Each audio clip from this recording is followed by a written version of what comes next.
We've all seen this happen.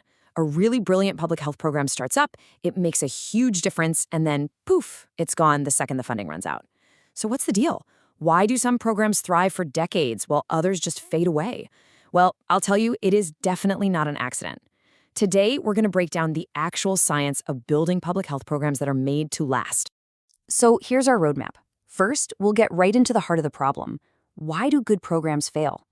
Then, we'll unveil the blueprint for success.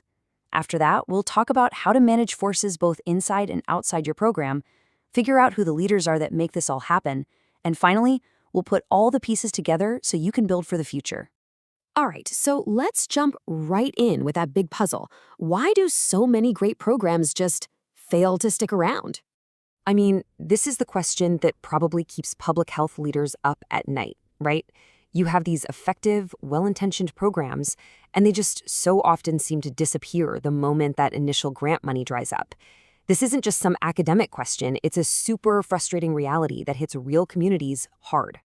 And the scale of this problem? It's kind of staggering. Research suggests that up to 40% of new social programs fail within just a few years of their initial funding ending.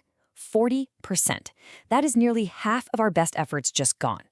Just think about the wasted resources, the lost momentum, and maybe worst of all, the damage to a community's trust when a service they count on is suddenly yanked away.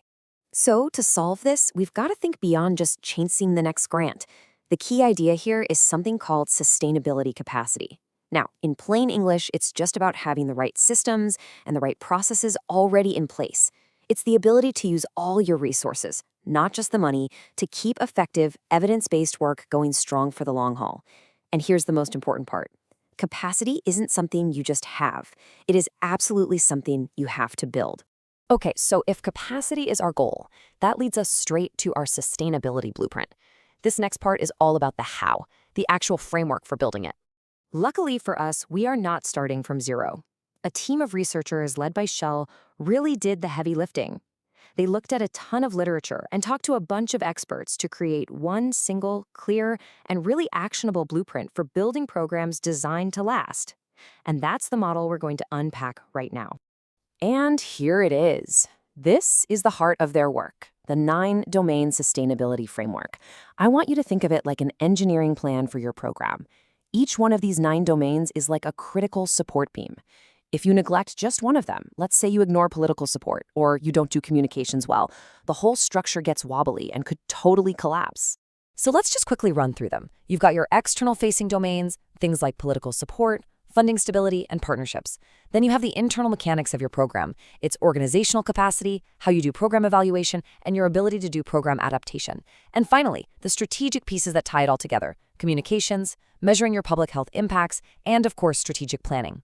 Getting a handle on these 9 areas is really the foundation of everything. Okay, so we've got the blueprints. Now, how do we actually apply it? Well, the trick is to really understand the difference between the forces inside your program and the ones outside. Right, so to make this framework super practical, we can split these 9 domains into 2 big buckets. On one side, you have the external environment all around you, things like political support and funding. Now, you can influence these for sure, but you don't ultimately control them. Then you have your internal world, your organization's capacity, your evaluation process. This is your house.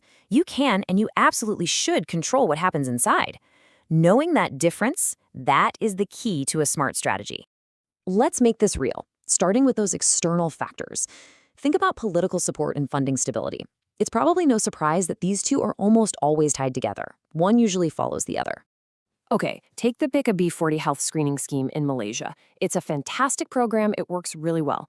But its survival, its very existence, depends entirely on high-level political will to keep it in the national budget every single year. One election, one shift in priorities, and this vital program could be on the chopping block. That's a huge external force to deal with. Now let's talk about another massive external factor: partnerships. You can't do it alone. The COSPEN program, also in Malaysia, is a great example. It's a community-based health screening program. Its sustainability doesn't come from some massive Ministry of Health budget to hire thousands of staff. No, it rests almost entirely on its partnerships with community champions. These are local leaders and volunteers. Without these external partners, the ministry simply cannot be in every village. The program's capacity is directly welded to the strength of its community connections. Okay, now let's step inside the house and look at the factors a program can control. And a perfect example of this is program adaptation. This is just a brilliant case of sustainability through adaptation. The MySajatra app started its life as a COVID-19 contact tracing tool. But instead of just fading away when that need changed, the organization used its internal capacity to evolve. It turned into a vaccination platform and then later a tool for monitoring chronic diseases. By adapting to what people needed, it guaranteed its own survival and its own relevance. Now, that is a powerful internal strength. So, this brings us to a really crucial question. We have the blueprint, that's the what, but who? Who is actually responsible for building it? Well, that brings us to the agents of change, the leaders. And, as we're about to see, leadership has to happen on 3 totally distinct levels. A blueprint needs an architect, right? While that shelf framework tells us what to build, we need a different model to understand who does the building. And the key insight here is that we have to get past this idea of a single charismatic hero leader. True, lasting capacity is built by leaders who are operating at 3 different levels.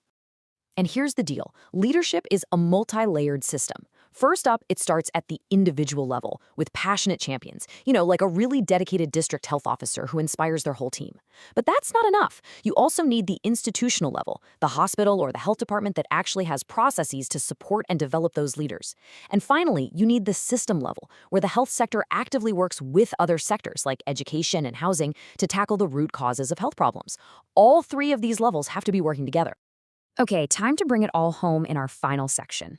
Building for the future.